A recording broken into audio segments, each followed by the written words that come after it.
process with the help of different enzymes. So enzyme class, it speeds up any chemical reaction. Labaw na ni. Because fats and lipids takes time pa to be digested completely.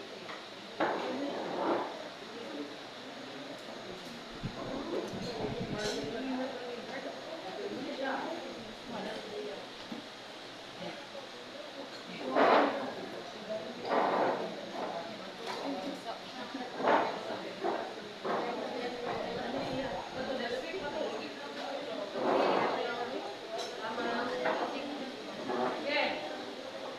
Now, there are a lot of several foods na what or kanang gidok sa inyong mother, especially no karon lapit na Pasko. Usually, the dessert class like mayonnaise or anything watery, creamy, those are rich in fats and lipids. So once you take that one or intake or ingest that one, it is rich in polymers. Just like carbohydrates, rice. As an Asian, we are rice eater. So once we intake rice, we are intaking or ingesting polymer pa. It doesn't mean automatically, mahimo na din na siyang monomer.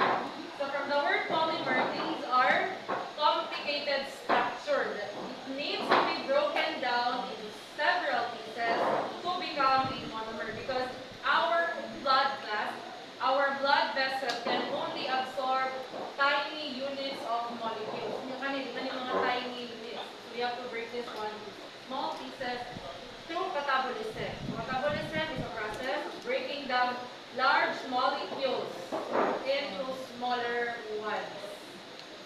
So going back, once you've eaten, for example, a macaroni salad, na mayonnaise, ang uban ng milk, condensed, more on lipids. So these are the polymers. Number one, triglyceride. Na ako siyang initial of TG. We have also cholesterol ester. Yes, there are some or several foods that are rich in cholesterol, which is very important. But too much intake of cholesterol is already can cause negative effects in our body. Next one, there are also foods that are rich in phospholipids. So these are the common polymers of fat. Once all these polymers are break down into smaller pieces through catabolism, these are the monomers of fat already, which will be absorbed in our blood. For the triglyceride, once the triglyceride is already been broken down rather successfully, it becomes either a free fatty acid and a monoglyceride. Remember, the monoglyceride is a mabuo. Ang duha, walo. Next, the cholesterol ester will now become a single unit of cholesterol. Then, for the phospholipid, once it is now broken down through catabolism, it also becomes a free fatty acid or a fatty acid. In which fatty acid class, just like glucose, this will undergo metabolic process to convert this one into energy. Gani, di pa rin ma-convert into energy. Kailangan pa siya ma-simplify into this to be converted or to be used now as an energy source. Okay. So, asa na din yung mag-start? So, by that time, you ingest or you take the macaroni salad created by your mother, or what your mother niluto. Of course, the first portal here, the first entry is no other than your oral cavity, which should taste your teeth. So, if you have to grind it, your tongue, then you have also your salivary gland that produces different kinds of enzymes through the saliva. So, specifically speaking, since we are talking about the lipid, so lipase, this is the main enzyme to break down fats and lipids known as lipase. But specifically, since it is located or produced in our oral cavity, it is called lingual lipase. Now, once the saliva containing the lingual lipase comes in contact with the food that you've eaten that is rich in fats and lipids, it forms a bolus through mastication or chewing process. So this bolus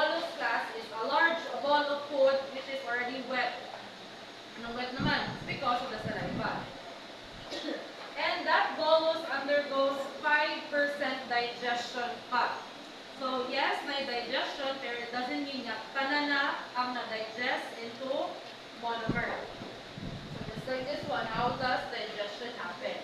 Take for example, this one is a TG or a triglyceride. So this is a glycerol backbone containing several units of fatty acid.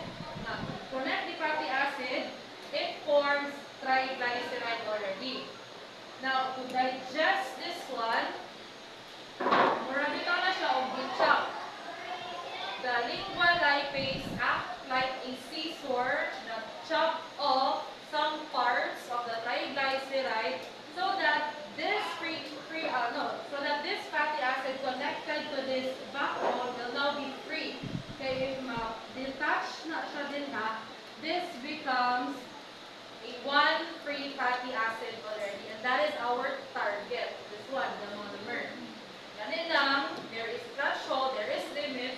Only 5% ra ang ma-digest ni lingual lipase. That's why it has to travel to the GI tract for further digestion process. And once this bolus reaches the esophagus through peristalsis, it now be delivered towards the stomach, which is highly acidic that contains gastric juice. So in the stomach also, yes, it has also enzyme that releases something in order for the fat and lipids to be broken down, and that is called the gastric lipase. So take for example, this one is the stomach. This is the lining of the stomach. The lining of the stomach contains chief cells, and the chief cells has pits. Meron na siya na mga holes. This whole class is highly concentrated with smooth muscle. That once the smooth muscle relaxes, it opens. And once it opens, it releases the gastric lipase towards the lining of the stomach. So once this large globule of fat, it is like a large boulder of rock. Now, so ganing globules of fat, nana si triglycerides, phospholipids. We have also the cholesterol. Unya, kung ikawon gani, for example, na milk. So of course, it is rich in some vitamins, fat-soluble vitamins like A, D, E, and K. Depends. So once you intake those type of polymer, it is still inside a large globule of fat, which is very hard to be broken down. So once it enters towards the stomach, so matrigger ang mga pits. Inig-trigger sa pit, matrigger po ang chief cells. And once the chief cells are triggered, the muscle relaxes, opening the pits, releasing the gastric lipase. So with this, chop-chop na po na siya, but again, only 15% of the digested fat are fully undergoes digestion. So not really 100%, pa, kulang pa. Then also, to add and to help in terms of the digestion process, the stomach increases its acidity also because acidic environment can also weaken the surface tension of this large globule of fat. But again, limit ang yung power, only 15% na yun. Okay? So once it reaches the stomach, it will now be moved towards the next entry or portal, and this is now our small intestine. And the first part of small intestine is our duodenum. Now, there are three neighboring major organs in our duodenum, namely the liver, the gallbladder, and the pancreas, which serves a major role, especially in how fats are being digested. For example, the liver. The liver is the main responsible why bile is being released. Another one, by the way class, the liver, once it releases bile, kaning bile, iyan ang ihatag or ibalhin towards the gallbladder. So that the gallbladder can create and produce bile salt. So in short, the liver feeds bile towards the gallbladder so that the gallbladder can produce bile salt. On the other hand, we have also pancreas. I forgot to include pancreas releases pancreatic lipase. Okay, so what happens here? Ano din siya, no? So from the stomach, this is still a large globule of fat, and it is now highly acidic because the stomach increases its acidity level. Once it travels and reaches the duodenum, okay, this one, ano so sa duodenum, the small intestine. Okay, inigsoon na niya, dako ba diyan siya, no? So matrigger si CCK, or the cholecystokinin. So mayroon si CCK na ay something dako malisod din sa small intestine sa duodenum. I think we have to break it down into smaller pieces. So I need help from these three major organs. So what happens here, the cholecystokinin will squeeze and contracts the gallbladder. And the contraction of the gallbladder triggers liver to produce bile towards it. So once na-produce na ni liver ang bile, yun ang i-release towards the gallbladder para makakreate siya ng bile salt. And once the bile salt is created, it will come forward towards the surface area of this large globule of fat. If we're going to draw a bile salt, for example, this box here, let's just say this is a bile salt. The top part of the bile salt is hydrophilic. It is polar. It loves water. The bottom part of the bile salt has charges, which is a non-polar, and it hates water. It is hydrophobic. Once this bile salt attaches or gets near towards this large globule of fat, ang iyang tail mo'y stick because it is fat-loving. It is hydrophobic.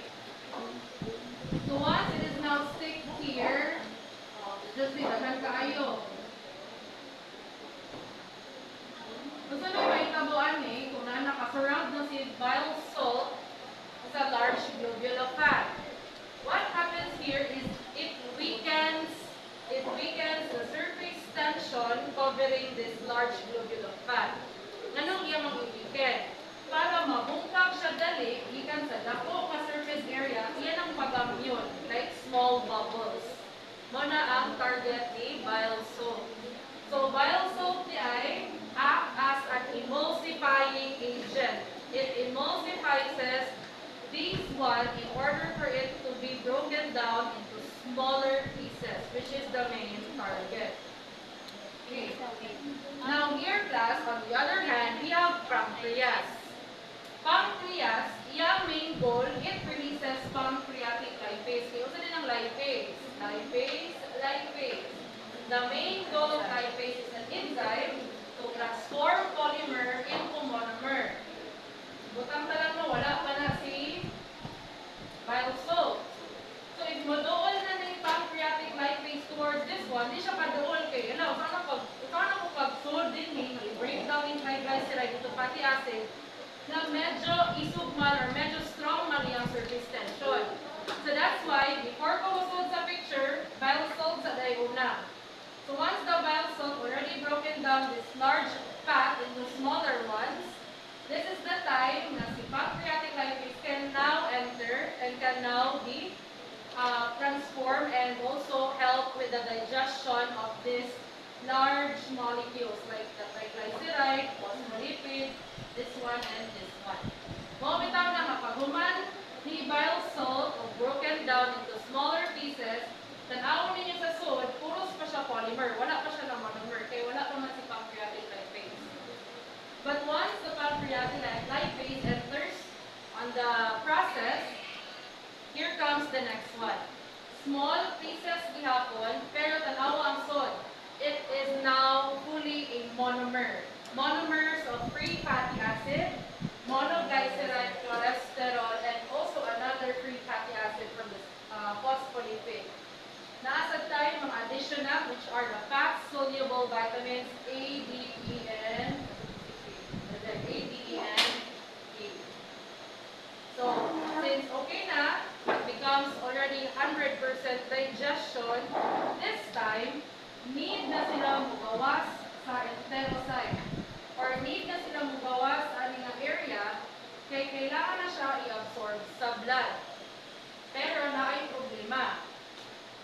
This one, medyo dako ra gihapon siya para ma-absorb siya sa blood diretso. That's why kailangan pa siya muagi sa lymphatic system na to. So, mingon si blood nga, di man siya maigo din.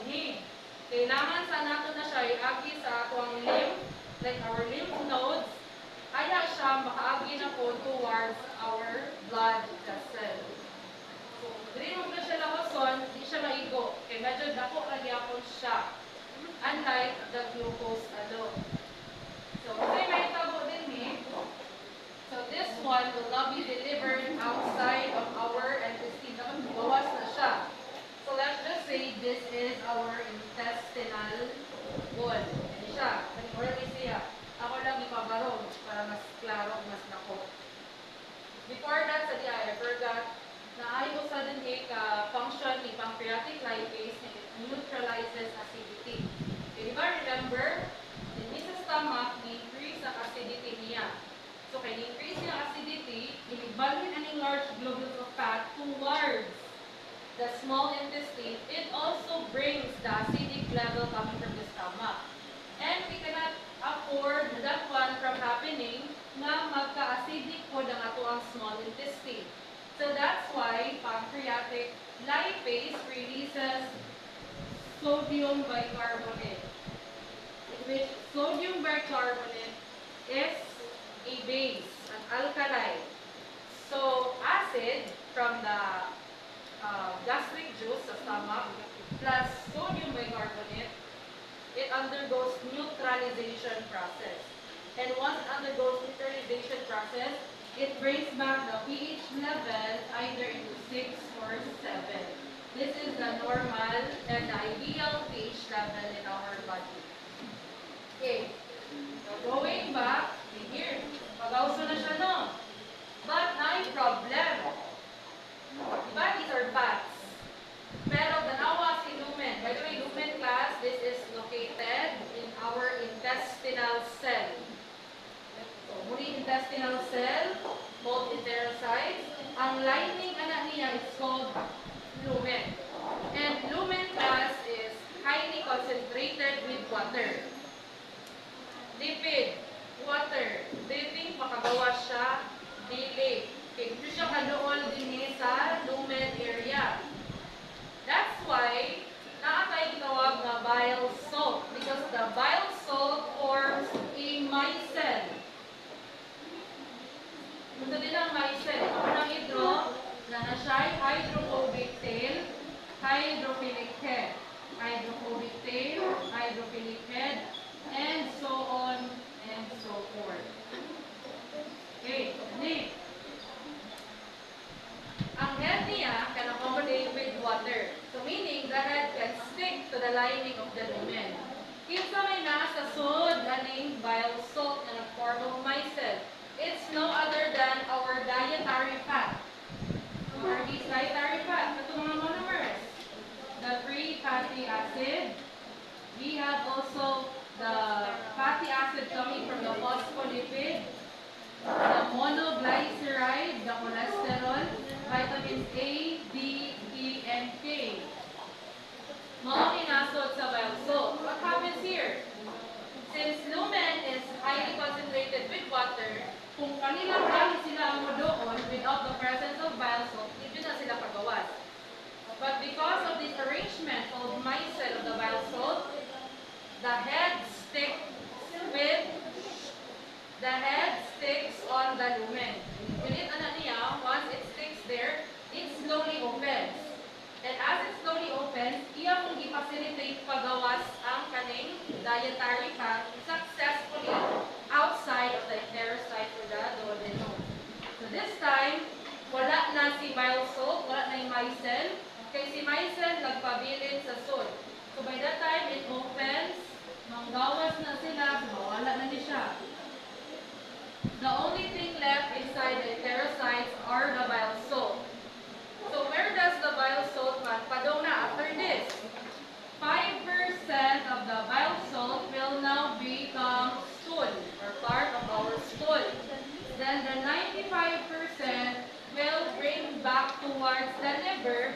metabolize na po siya balik. So, mura lang i-recycle ang bile salt. From bile salt, metabolizes para mahimo siya bile once again. Whereas the 5% is siya sa tuwang stool. Okay? So once it is now outside of our enterocyte, this time, they're free. And once they're free, take note, since it is too large para makasod siya sa atong blood vessels directly and automatically, muna moto siya sa lymphatic system or sa tuwang lymph. As it reaches towards the lymph, here comes the two major organelles in our cell, the Golgi bodies, and also the smooth endoplasmic reticulum. What's the function of Golgi bodies or Golgi apparatus? Okay, stem man ka mo. What's the function? Basic di siya sa inyo Mitochondria na pinayungan, powerhouse system. How about Golgi apparatus, Golgi bodies? Smooth ER. Okay, smooth ER for transportation. Used to transport these molecules into certain location. So if transport niya, here comes the Golgi bodies or Golgi apparatus. What's the function of Golgi bodies? Yes, hold. But actually, the right term there is to package. This is the packaging center of the cell. Using a protein. So again i-package na siya using a protein called the chylomicron. This one. Chylomicron. Since we have lipid plus a protein, this is now a type of lipoprotein called a chylomicron. So chylomicron is a type of lipoprotein that carries the dietary fats like free fatty acid. We have also monoglycerides, cholesterol, and also the fat-soluble vitamins. Once na-enclose or na-pack na siya forming a chylomicron, it will be delivered towards our lymph node. Then, muagi na siya sa thoracic